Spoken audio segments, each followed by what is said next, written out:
sina furaha. Na kuaje na furaha wakati Mr. anaondoka? Siwezi kuwa na furaha. Wewe unafikiri kukaa mwenyewe mwezi mzima sio mchezo. Mwamba ameondoka kwenda India. Kaenda mbali. India tu masaa 9 unajua kutoka hapa kwa ndege tena. Kwa hiyo nashukuru nimemuona, naweza kwenda mwenyewe hospitali. Na sicho ndio kikubwa. Na nimempa company. Manake wote wagonjwa hapa tulivu. Mgonjwa anamsaidia mgonjwa mwenzie.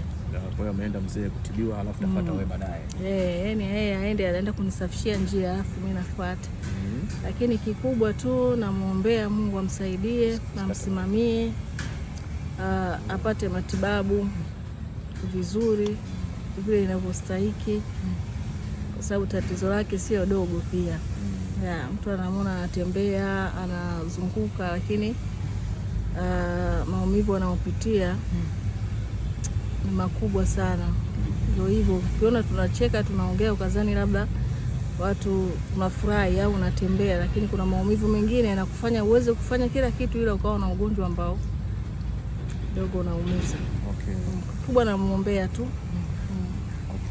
Moment ile umeonaje? Namna mlivyokuwa pale mkumbatiana kidogo pale airport, ulikuwa unajisikiaje pale kwenye hagi ile? Kumbatiana kawaida. Yaani niulize nasikiaje kumuona anafurahi kuniona. Kwa sababu kiukweli mimi na yeye leo ndo tunaonana. Siku zote tunaongea kwenye simu. Ndani mahusiano yetu ndani ya miezi mingapi? 2. Ndio kwanza tumeonana leo. Happy. Nimefurahi, of course na yeye kafurahi. Kikubwa hivyo. Nimesimama kama mwanamke na yeye kasimama kama mwanaume. Na uzuri nilikuwa na watoto. Unaona? Ni mtu ambaye unamuona anawatreat watoto vizuri, anawapenda. Yaani sio kitu ambacho nilikitegemea mimi binafsi. Kwa hiyo ni moment fresh kabisa pale. Raha na watoto wenyewe wameenjoy kuwa naye. Sure. Nilijua watanuna.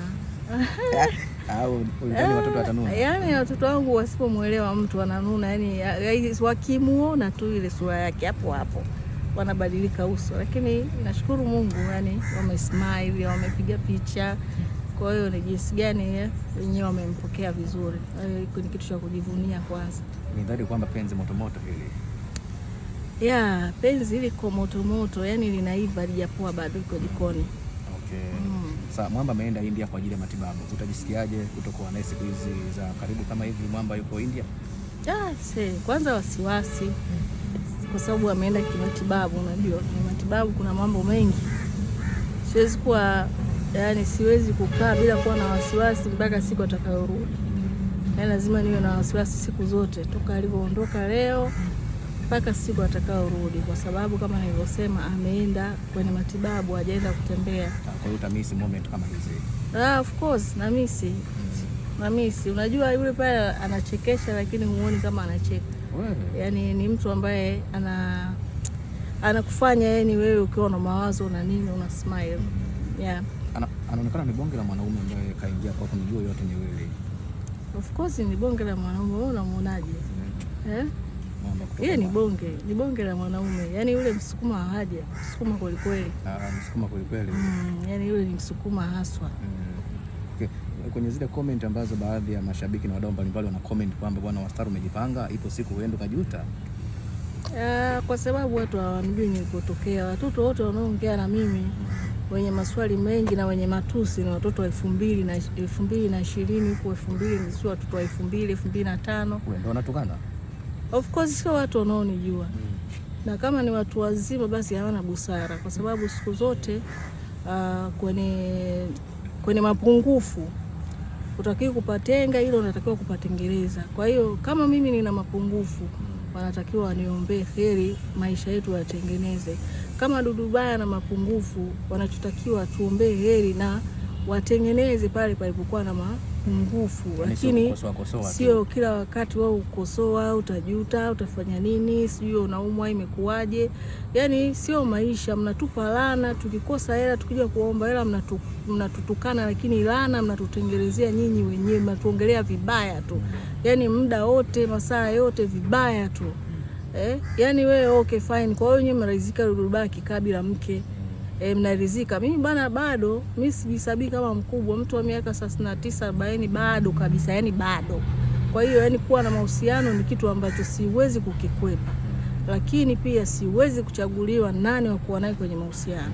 Yoyote ambaye mimi nitaamua takuwa naye, na muweza simuwezi, tutajuana huko huko. Mahusiano ni vita. Ukiingia kwenye mahusiano unakuwa umebeba vifaru, umebeba mabomu, bunduki, wewe unaenda kupambania huko huko ndani ya mahusiano yako. Kwa hiyo ni maisha ambayo mimi binafsi nimeyazoea, yani siogopi kuingia kwenye mahusiano na mtu aina yoyote.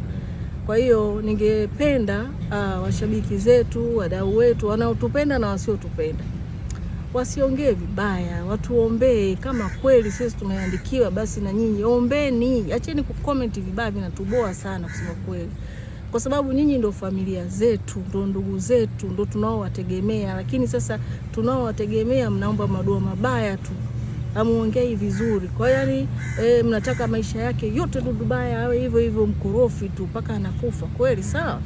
Au Astara niko mpweke, mnataka nikae mpweke hivi hivi mpaka nakufa. Sasa nyinyi mtakuwa mnatupenda nyinyi kweli?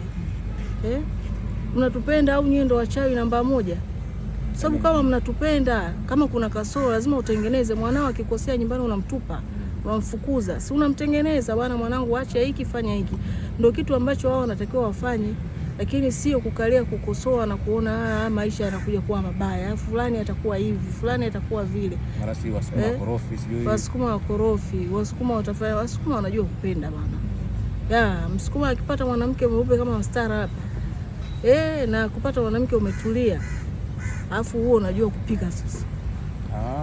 Mambo ya jikoni. Upike vyote, yani vya jikoni na vya ndani. Basi msukuma yani anakupenda vizuri. Tunaoni hasara kufungua pochi lake kukuhudumia kwa chochote. Yani uwe vizuri sehemu zote, jikoni, jiko la ndani, jiko la jauani, jiko la jiko, kote huko uwe sawa. Anakuhudumia tu vizuri na anakupenda. Ni watu ambao wana ukarimu. Kifupi tu unachotakiwa usimame kama mwanamke, usilete udume kwa msukuma, hakuna hiyo kitu. Yani yeye anabakia kama mwanaume kwenye sekta yote, awe na pesa hana pesa, ni mwanaume. Kwa hiyo na actually ndio tunatakiwa tuishi hivyo wanawake. Sawa. Yani wanawake wote inabidi muwe hivyo. Wanawake wote lazima tusimame kama wanawake. Haijalishi na miliki mabilioni mangapi. Siwezi kujifanya mimi mwanaume mbele ya mwanaume. Lazima niwe mwanamke, na ndio hata dini natufanya sisi tutambue kama wanawake. Lakini wanawake wa sasa hivi akishakuwa na hela hapo, anaendesha na miliki magari mawili, maduka mawili, mume wake huko anamkunia nazi nyumbani, basi tayari mwanaume anakuwa kama ashandala ndefu, alafu yeye ndo anakuwa Asmani. Umeona? Kwa hiyo sio kitu kizuri kusema ukweli. Lazima kwenye ndoa lazima kila mtu akivaa karakta yake, au kwenye mahusiano inapendeza zaidi. Kwa hiyo Konki Master ameenda India kwa ajili ya matibabu, ili akirudi sasa mambo yawe shwari kabisa, sababu huwezi kuingia kwenye ndoa ama mahusiano yani kama hauko sawa hivi. Kwa hiyo mwamba ameenda kujiimarisha, yani kwamba akiwa ndani uko ndani fresh kabisa, yani mambo yote fresh kabisa, sio bwana leo sijisikii vizuri. Kwa hiyo naona mambo hayataenda sawa. Of course niseme tu sisi wote wagonjwa. Yeye ana matatizo yake kiafya na mimi na matatizo yangu kiafya, lakini hii sio sababu ya watu wasiwe kwenye mahusiano. Na uzuri kwamba kila mmoja magonjwa yake yanatibika. Hakuna mtu ambaye mwenye magonjwa sugu hapa. Kwa hiyo yeye anaenda kutibiwa, arudi salama, kisha inshallah kwa uwezo wa Mwenyezi Mungu na mimi nitafuata. Hatuna haraka. Miezi 4 5 sisi yote inatutosha kabisa kuwa sawa wazima, na tukaendelea na mitikasi mingine anayostahili kuwa nayo mwanamke na mwanaume kwenye mahusiano. Basi tuwatakie kila laheri katika mahusiano yenu ama mipango yenu ya kuanzisha mahusiano mwaka huu. Mungu atangulie na mambo yawe vizuri kabisa, na wale wote ambao wanakosoa na kupondaponda haya mahusiano yenu basi tuachane nao. Kikubwa ni kwamba mambo tumuombee Dubai arudi salama na mambo mengine yaendelee. Inshallah. Mungu amsaidie arudi salama. Tunashukuru sana kwa kuwa nasi. Asante.